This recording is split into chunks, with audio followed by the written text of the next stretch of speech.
حسین جس کی صدا لا الہ الا اللہ، حسین جس کی ادا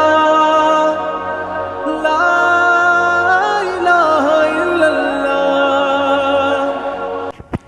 آپ میدان میں تنہا کھڑے تھے، دشمن یلغار کر کے آتے تھے مگر وار کرنے کی ہمت نہ پڑتی تھی۔ ہر ایک کی خواہش تھی کہ اس قتل کا گناہ دوسرے کے سر ڈالے، لیکن شمر نے لوگوں کو برا بھلا کہنا شروع کر دیا۔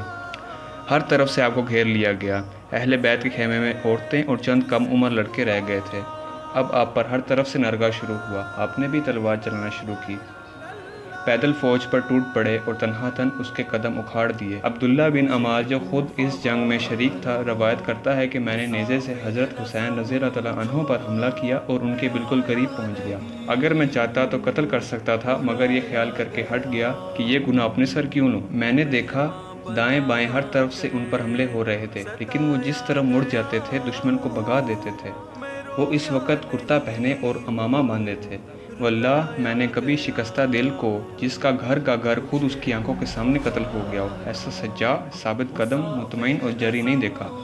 حالت یہ تھی کہ دائیں بائیں سے دشمن اس طرح بھاگ کھڑے ہوتے جس طرح شیر کو دیکھ کر بکریاں بھاگ جاتی ہیں۔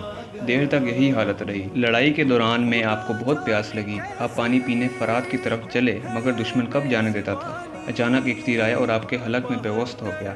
آپ نے تیر کھینچ لیا، پھر آپ نے اپنے ہاتھ اپنے منہ کی طرف اٹھائے تو دونوں چلو خون سے بھر گئے۔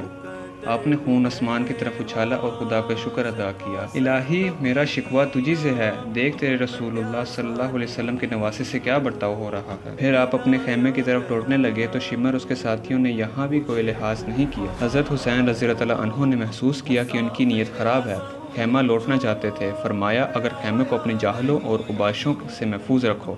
شمر نے جواب دیا اچھا ایسا ہی کیا جائے گا اور آپ کا خیمہ محفوظ رہے گا۔ اب بہت دیر ہو چکی تھی۔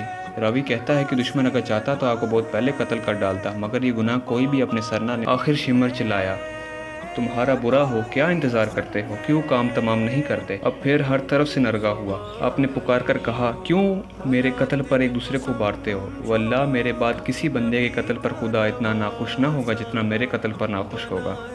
مگر اب وقت آ چکا تھا۔ زرع بن شریک تمیمی نے آپ کے بائیں ہاتھ کو زخمی کر دیا، پھر شانے پر تلوار ماری۔ آپ کمزوری سے لڑ کھڑائے، لوگ ہبت سے پیچھے ہٹے مگر سنان بن انس نخی نے بڑھ کر نیزہ مارا اور آپ زمین پر گر پڑے۔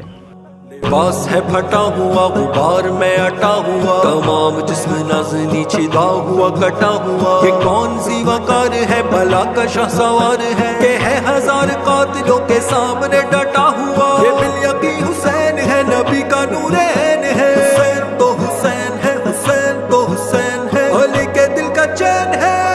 مجھے کوفہ والوں مسافر نہ سمجھو،